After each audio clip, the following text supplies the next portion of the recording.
Gilli fans ಕೂಡ ಒಂದು expectation ಇತ್ತು, ಇವರ ಡೆವಿಲಲ್ಲಿ ಮಾಡಿದಂತಹ ಒಂದು ಪ್ರೋಮೋನೋ ಅಥವಾ ಏನಾದರೂ ಒಂದು ಗ್ಲಿಮ್ಸ್ ಹಾಕಬಹುದೇನೋ. ಪರ್ಸನಲಿ ಏನೋ ಸುದೀಪ್ ಸರ್ ಹಾಕಬೇಡ್ರಿ ಮಾಡಬೇಡ್ರಿ ಅಂತ ಸುದೀಪ್ ಸರ್ ಅಂತೂ ಯಾವತ್ತೂ ಹೇಳಲ್ಲ.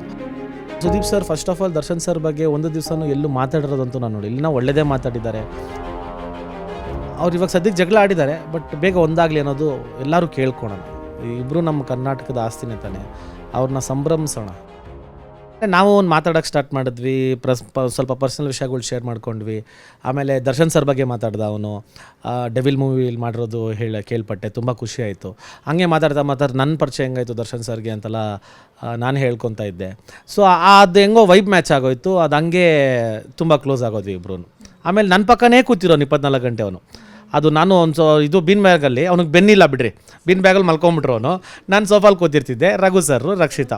ಸೊ ನಾವೇ 4 ಜನ ಓಡಾಡ್ತಾ ಇದ್ವಿ ಹೊರತು ನಾನು ಬಂದಮೇಲೆ ಎಲ್ಲೂ ಹೋಗೇ ಇಲ್ಲ ಅನ್ಸುತ್ತೆ ಆ ಕಡೆ. ಯಾರ ಹತ್ರನ ಮಾತಾಡೋದಾಗಲಿ ಮಾಡೋದಾಗಲಿ ನಾನು ನೋಡಿಲ್ಲ. ಸೊ ಅದೊಂದು ವೈಬ್ ಬೆಳೆದೋಯ್ತು ಚೆನ್ನಾಗಿ. ಆ ವೈಬಲ್ಲಿ ಅವನು ಅಡ್ಜಸ್ಟ್ ಆದ. ನೀವು ನಿಜ ಹೇಳ, ನಾನು ಆ್ಯಕ್ಚುಲಿ ಗಿಲ್ಲಿನ ಮಿಸ್ ಮಾಡ್ಕೊತಾ ಇದ್ದೀನಿ. ಅವ್ನು ಕಳ್ಳಂಗೆ ಖುಷಿಯಾಗಿರುತ್ತೆ ನಾನು ಆಚೆ ಬಂದಿರೋದು, ಬಟ್ ಟ್ರಸ್ಟ್ ಮೀ ಅವನು ನನ್ನ ಮಿಸ್ ಮಾಡ್ಕೊತಾ ಇರ್ತಾನೆ. ಅಲ್ಲ, ನೀವು ಆಚೆ ಹೋಗೋವಾಗ ಹಿಂಗೆ ರಿಲೇಟಿವ್ ಅದೆಲ್ಲ ಮೀಮ್ಸ್ ಎಷ್ಟಾಗ್ಬಿಟ್ಟಿದೆ ಅದು. ಅದು ಅವ್ನಿಗೆ ತುಂಬ ಖುಷಿಯಾಗಿರುತ್ತೆ, ಬಟ್ ನಿಜವಾಗ್ಲೂ ನನ್ನ ಮಿಸ್ ಮಾಡ್ಕೊತಾ ಇರ್ತಾನೆ. ಓಕೆ, ಸೊ ಇವಾಗ ಹೇಳಿದ್ರಿ ಗಿಲ್ಲಿ ಡೆವಿಲ್ ಬಗ್ಗೆ ಎಲ್ಲ ಮಾತಾಡ್ತಾ ಇದ್ರು ಅಂತಂದು. ಎಷ್ಟೊಂದು ಜನ ಗಿಲ್ಲಿ ಫ್ಯಾನ್ಸ್ ಹೊರಗಡೆ ನೀವು ನೋಡಿದಿರೋ ಬಿಟ್ಟಿದ್ದೀರೋ ಗೊತ್ತಿಲ್ಲ, ಬಿಕಾಸ್ ರಾಶಿಕಾ ಅವ್ರದ್ದು ಒಂದು ಮೂವಿ ಪ್ರಮೋಷನಲ್ಲಿ ಆಯಿತು, ಅದಾದಮೇಲೆ ಮಾರ್ಕ್ದು ಟ್ರೇಲರ್ ಕೂಡ ಆಯಿತು. ಇದೆಲ್ಲ ಆಗ್ತಾ ಇದ್ದಾಗ ಎಲ್ಲೋ ಒಂದು ಕಡೆ ಗಿಲ್ಲಿ ಫ್ಯಾನ್ಸ್ ಕೂಡ ಒಂದು ಎಕ್ಸ್ಪೆಕ್ಟೇಷನ್ ಇತ್ತು, ಇವರ ಡೆವಿಲಲ್ಲಿ ಮಾಡಿದಂತಹ ಒಂದು ಪ್ರೋಮೋನೋ ಅಥವಾ ಏನಾದರೂ ಒಂದು ಗ್ಲಿಮ್ಸ್ ಹಾಕಬಹುದೇನೋ, ಅಟ್ಲೀಸ್ಟ್ ಒಂದು ಇದನ್ನು ಮಾಡ್ಬೋದಾಗಿತ್ತು, ಅದ್ರ ಮಾತಾದರೂ ತೆಗಿಬೋದಾಗಿತ್ತು, ಅಡ್ರೆಸ್ ಮಾಡ್ಬೋದಾಗಿತ್ತು ಅಂತಂದು. ಸೊ ಇದ್ರ ಬಗ್ಗೆ ನೀವೇನು ಹೇಳೋಕ್ಕೆ ಇಷ್ಟಪಡ್ತೀವಿ? ಮೇಡಮ್, ಅದನ್ನು ನಾವು ಒಬ್ಬರ ಮೇಲೆ ಬ್ಲೇಮ್ ಮಾಡೋಕ್ಕಾಗಲ್ಲ. ಡೆವಿಲ್ ಮೂವಿ ಚಿತ್ರದ ತಂಡನೂ ಅಕಸ್ಮಾತ್ ಏನಾದರೂ ಅಪ್ರೋಚ್ ಮಾಡಿದರೆ ಹಾಕಿರ್ತಿದ್ರೇನೋ, ನನಗೆ ಗೊತ್ತಿಲ್ಲ. ಇವರು ಈ ಸೈಡಿಂದನೂ ಅಪ್ರೋಚ್ ಮಾಡಿಲ್ಲ ಅನಿಸುತ್ತೆ. ಸೊ ಅವರೂ ಆ ಎಫರ್ಟ್ ತೊಗೊಂಡಿಲ್ಲ ಅನಿಸುತ್ತೆ. ಸೊ ಹಂಗಿದ್ದಾಗ ನಾವು ಗಿಲ್ಲಿದು ಮಾಡಿಲ್ಲ ಅನ್ನೋದಕ್ಕಿಂತ ಅದು ಟೀಮ್ ಮೇಲೆ ಬರುತ್ತೆ. ಅವ್ರು ಮಾಡ್ದಿರೋ ಕಾರಣ ಮಾಡಿಲ್ಲ ಅನಿಸುತ್ತೆ ಹೊರತು ಇದು ಪರ್ಸ್ನಲಿ ಏನೋ ಸುದೀಪ್ ಸರ್ ಹಾಕಬೇಡ್ರಿ ಮಾಡಬೇಡ್ರಿ ಅಂತ ಸುದೀಪ್ ಸರ್ ಅಂತೂ ಯಾವತ್ತೂ ಹೇಳಲ್ಲ. ಆಮೇಲೆ Sudeep sir first of all Darshan sir ಬಗ್ಗೆ ಒಂದು ದಿವಸನೂ ಎಲ್ಲೂ ಮಾತಾಡಿರೋದಂತೂ ನಾನು ನೋಡಿ, ಇಲ್ಲಿನ ಒಳ್ಳೆಯದೇ ಮಾತಾಡಿದ್ದಾರೆ, ಪ್ರತಿಯೊಂದು ಹೇಳ್ಕೊಂಡಿದ್ದಾರೆ. ದರ್ಶನ್ ಸರ್ ಎಷ್ಟೋ ಸತಿ ನಾನು ನೋಡ್ದಂಗೆ ಮಾತಾಡಿದ್ದಾರೆ ಸುದೀಪ್ ಸರ್ ಬಗ್ಗೆ. ಹಂಗಿದ್ದಾಗ ಇದನ್ನು ಬೇರೆ ರೀತಿ ತಿರುಗಿಸೋದು ಬೇಡ. ಅವ್ರು ಇವಾಗ ಸದ್ಯಕ್ಕೆ ಜಗಳ ಆಡಿದ್ದಾರೆ, ಬಟ್ ಬೇಗ ಒಂದಾಗಲಿ ಅನ್ನೋದು ಎಲ್ಲರೂ ಕೇಳ್ಕೊಳೋಣ. ನೀವು ಹೇಳಿರೋ ಪ್ರಕಾರ ಅದರದ್ದೇ ಫಾಲೋಅಪ್ ಕ್ವೆಶನ್ ಇದು. ಈ ಕಡೆ ಒಂದು ಕಡೆ ನಿಮಗೆ ಅದು ವಿಷಯ ಗೊತ್ತಿರ್ಬೋದು, ಹುಬ್ಬಳ್ಳಿಯಲ್ಲಿ ಸುದೀಪ್ ಸರ್ ಮಾತಾಡಿದ್ದು.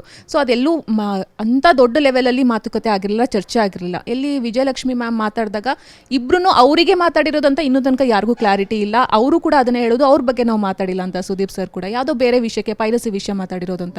ಸೊ ಇಲ್ಲಿ ಸ್ಟಾರ್ಗಳ ನಡುವೆ ಆಗ್ತಾ ಇರುವಂತಹ ಜಗಳಕ್ಕಿಂತ ಹೆಚ್ಚಾಗಿ ಸ್ಟಾರ್ ಫ್ಯಾನ್ಸ್ ಅಂತ ಏನು ಸೋ ಕಾಲ್ಡ್ ಫ್ಯಾನ್ಸ್ ಇರ್ತಾರಲ್ಲ, ಅವರು ಈ ಥರ ಅವ್ರಿಗೆ ಸ್ಟಾರ್ಸ್ಗಳಿಗೆ ಒಂದು ಕುತ್ತು ತಂದಿಡ್ತಾರೆ ಅಂತ ನಿಮಗೆ ಅನಿಸುತ್ತಾ ಅಂತ? ಮೇಡಮ್, ಎಷ್ಟೋ ಜನ ನಾನು ಅದನ್ನೇ ಹೇಳ್ತಾ ಇರೋದು, ಸ್ಟಾರ್ ವಾರ್ ಮಾಡಲಿ, ತುಂಬ ಖುಷಿಯಾಗುತ್ತೆ, ತುಂಬ ಚೆನ್ನಾಗಿರುತ್ತೆ ನೋಡೋಕ್ಕೆ. ಬಟ್ ಅದನ್ನು ಈ ಮಟ್ಟಕ್ಕೆ ಮಾಡೋದು ಬೇಡ. ಯಾಕಂದರೆ ನನಗೆ ಸುದೀಪ್ ಸರು ನಾನು ನೋಡಿರೋದ್ರಿಂದ ಸ್ವಲ್ಪ ಹತ್ರದಿಂದ ಅವರು ಯಾವತ್ತೂ ದರ್ಶನ್ ಸರ್ ಬಗ್ಗೆ ಬಿಟ್ಕೊಟ್ಟು ಇಲ್ಲ, ಮಾತಾಡೋ ಇಲ್ಲ. ದರ್ಶನ್ ಸರು ಯಾವತ್ತೂ ಸುದೀಪ್ ಸರ್ ಬಗ್ಗೆ ಮಾತಾಡೋದು ಇಲ್ಲ, ಬಿಟ್ಕೊಟ್ಟು ಇಲ್ಲ. ಹಂಗಿದ್ದಾಗ ನೀವುಗಳು ಯಾಕೆ ಹಿಂಗೆ ಮಾಡ್ತಾಯಿದ್ದೀರಾ? ಇಬ್ಬರು ನಮ್ಮ ಕರ್ನಾಟಕದ ಆಸ್ತಿನೇ ತಾನೆ, ಅವ್ರನ್ನ ಸಂಭ್ರಮಿಸೋಣ. ಅದನ್ನು ಬಿಟ್ಬಿಟ್ಟು ಈ ಥರ ಮಾಡಿಕೊಂಡು ಅದು ಅವ್ರಿಗೆ ಪಾಪ ಪ್ರಾಬ್ಲಮ್ ಆಗೋದು ಮಾಡಬೇಡ್ರಿ ಅಂತ ಹೇಳ್ತೀನಿ ಮೇಡಮ್, ಅಷ್ಟೇ.